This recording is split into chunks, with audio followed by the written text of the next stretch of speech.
everyone, and thanks for watching the first of the Blue Chair interviews, we're calling them. And we are going to be chatting with people, and we want to fill your feeds with positive messages and stories of people who are using their talents, their time, and their energy to impact others. And so first up, in the first one, we have one that you probably know or you've heard of, or maybe he's coached you or taught you, or but certainly well known in this area. Norval, thanks for coming here. Thanks for taking time out of your busy schedule. Yeah, it's great to be here, Russell. What a great initiative. I love sitting in a blue chair. Well, I thought, hey, why yeah. is just well, I remember it's the green chair or the green room yeah. when you're going to be an NFL draft pick, I think, right. or something yeah, like the green that. room's So always before the... I consider the blue room my financial independence coming. Okay, I can't help you with that, but we'll give it a shot. What we wanted to do is maybe you could just tell us a little bit about your early part of your life, like where you came from. And so I'm a native Monctonian. I was born in Moncton in 1958. Grew up in the Old West End. Went to Prince Edward School, which was essentially a grade 1 to grade 7 school, and then went to Hillcrest in grade 8 and grade 9, and then went to Moncton High for my high school years. School was a significant part of my life. I enjoyed the school component, the academic component. My mother was a teacher, had a little bit to do with it. My dad was a driver with CN, but my school experience was incredible. And I know not everybody's is, but in my particular case it was, both academically. And then when I reached Hillcrest School, I discovered basketball was the thing that started it as an activity to be involved in, and that, along with the school component, were tremendously positive in my life. Mm-hmm. What do you think were some of those big pull or push factors that got you into education? Because we first met in 2004. An interview room. And you were across with a bunch of people. And a timer. And a timer. Yes, it was very stressful. But I do remember walking away and you being one of the people that gave me comfort in that interview. So I used to tell people I was the follow-up one, that I gave the principals the opportunity to call and tell you if you got a job. Oh, okay. But I was the one who called and said, listen, it's not this one, it's going to be another one. Yeah. But the advantage of doing that was I could recharge people, because when you get a call that says you're not getting that job, there are other jobs, but sometimes you're only thinking about that job. Yeah. So I was lucky enough to get the job I was going for, so that was excellent. Tantramar, I think. Tantramar High School, or spent 10 years there. Yeah. And so, anything that led you into the field of education? It's my stories is the perfect example of when things don't always go your way, they end up going your way. And in my case, I went to Mount Allison. I did an undergraduate degree, a BSc in chemistry, with the idea it was going to be, medical dental. That was the sort of the plan. I played basketball at Mount Allison. And then when I applied to dental school, that was the one I applied to, wrote my dental school admission tests, pretty good results, and applied, got the letter back that basically said, sorry, too bad, so sad, your dad, we're not accepting you this year. Letter was more brief. Yeah. But essentially that's what it said, please reapply again. Yeah. And remember, this is before media, so I wasn't texting a guy or any of those things. You got a letter and you knew. Yeah. So I did call, and the person that I spoke with, the admin assistant, basically said, listen, you're on a waiting list. We don't know exactly how many it will be. Typically it's 5 to 7 people. And then I said, so where am I on the waiting list? Yeah. And she said, you're in the low teens. So I thought, that's, I got a shot here, but I really didn't know what else to do. And I went home and had a conversation with my mother, probably the person with the most sensible advice for me anytime along the way. And she said, Norval, why don't you apply for education? It's a 1-year program. If you'll stay in the school mode, reapply next year. And if I was you, I'd go to a different school. You've already enjoyed Mount Allison. My best friend played basketball at St. X. They had an education program. I talked to Coach Kintowski about going there and playing as long as doing my education. And the rest, I ended up at X. I did education, and I never reapplied to be a dentist. I never applied to dental school again. I discovered what I enjoyed, and the career, the 32 years I spent in it, were even more rewarding than I would have expected when I made that choice not to. So I tell people I never drove a BMW. Yeah. but I always had old cars, but I had the best opportunities to impact kids that anybody could ever be given. Yeah. And then that brings me to this next point. You have played basketball at high level. You started at Mount A and went to St. FX. And so I understand that your son and daughter, they've followed in Dad's steps too. They play high level sports as well. Yeah, our young fella Kyle, who's now an engineer in Fredericton, played basketball, volleyball, hockey, or basketball, volleyball, and football all the way through. Won a provincial championship in football at a couple levels. Loved competing. Loved the school component, loved the relationship with his teammates.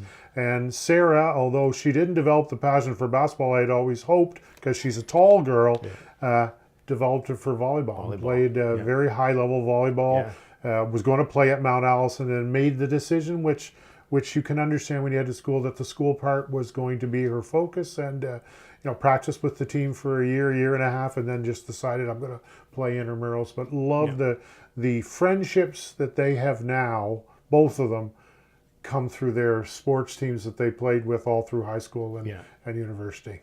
Yeah, and which is the same as me, if you Yeah, and so this leads me to this. You've played, your kids have played. You've been involved in just about anything related to sports. So you have your Moncton Miracles. Yeah, I did the community outreach when that team started. That was the year I retired. Yeah, it was a wonderful transition into retirement for me. I loved it. We had Kim Blanco, Sam Mitchell were the team owners the first 3 years. We really, we tripled our season ticket holder base in those from year 1 to year 3. Unfortunately, the ownership group didn't stay in place, but I learned so much about the community world and the business world that sort of jived into the things that I do now in retirement. Right. Because now you're involved with the Moncton Kiwanis basketball, or you were Dragon Boat, United Way. I mean, I went on to make a list of some things that you've been involved in, and it just, you've coached at every school you've worked at. You recently chaired the CCAA Women's Basketball National Championship. I actually am probably... I got to chair the Under-18 National Football Championship here in Moncton, and the CCAA National Women's. So very few people get an opportunity to be involved with one national championship.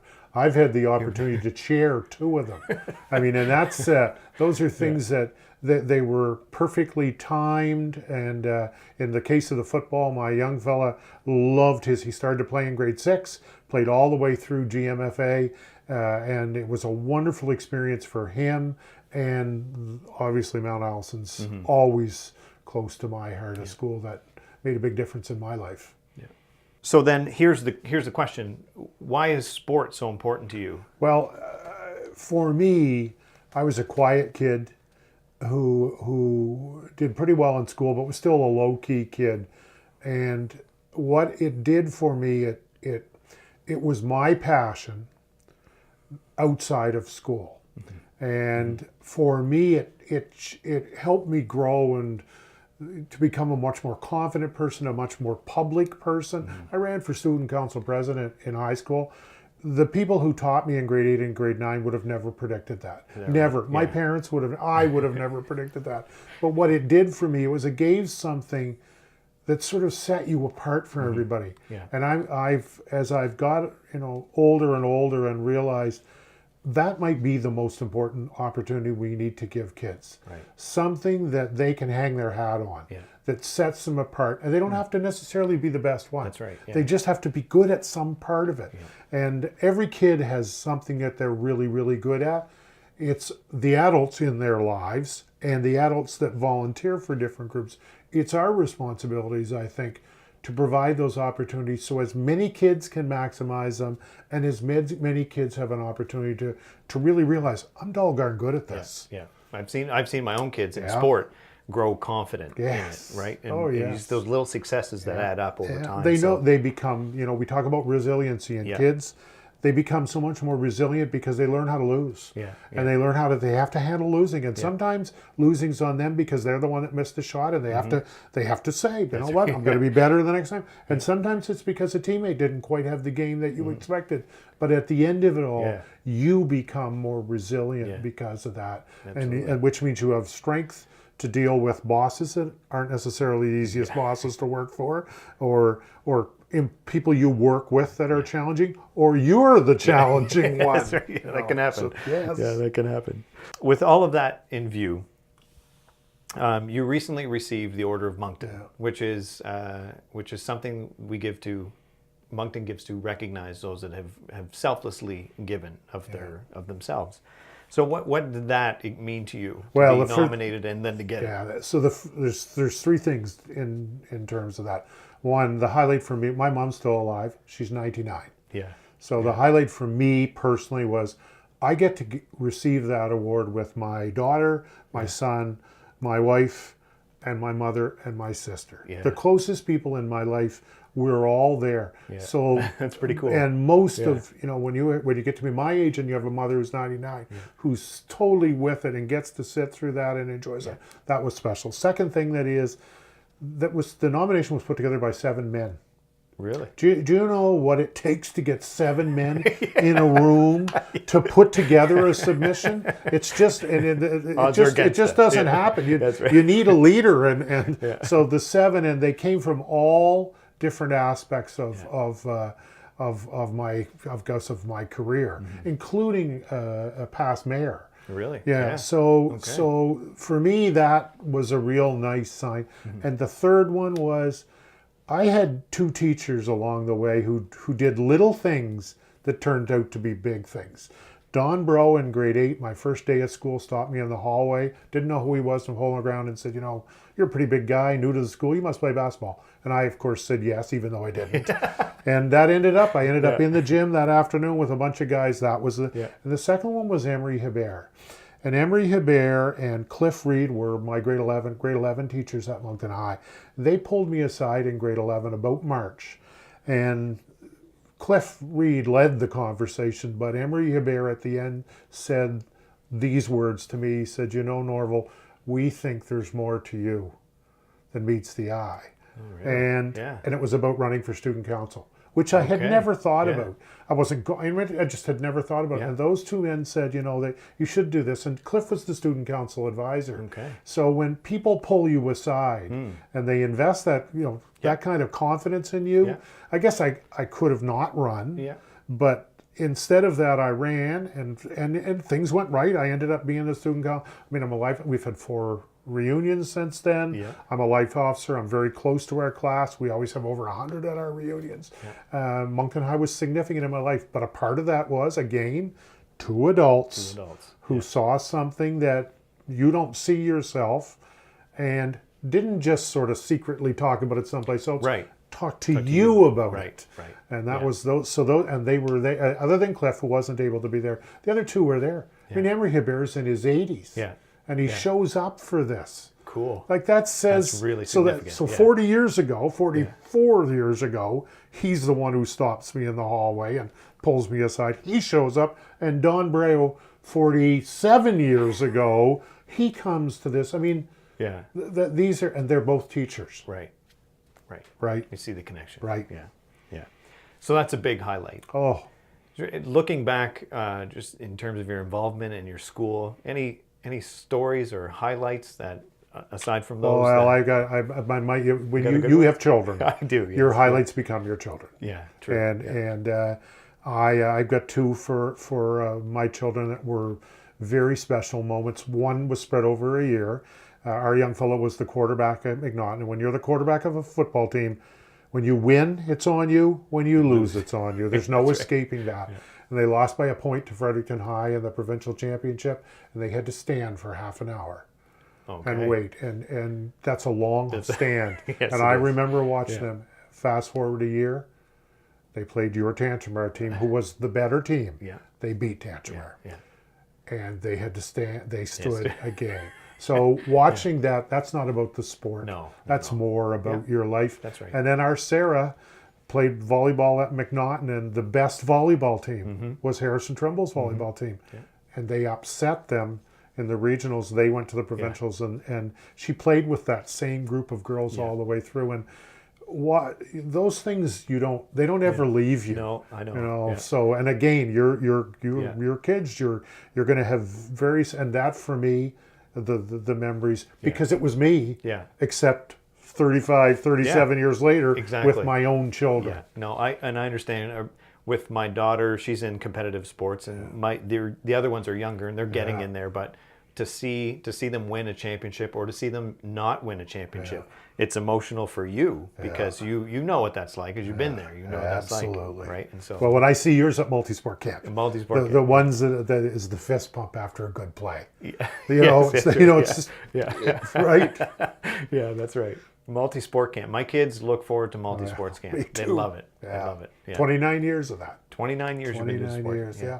I said it was going to be 25 a few years ago, and I still have too much fun. It's going to be a little while longer. Yeah. Because again, it's not focused on any one particular skill in one sport. It's relationship based.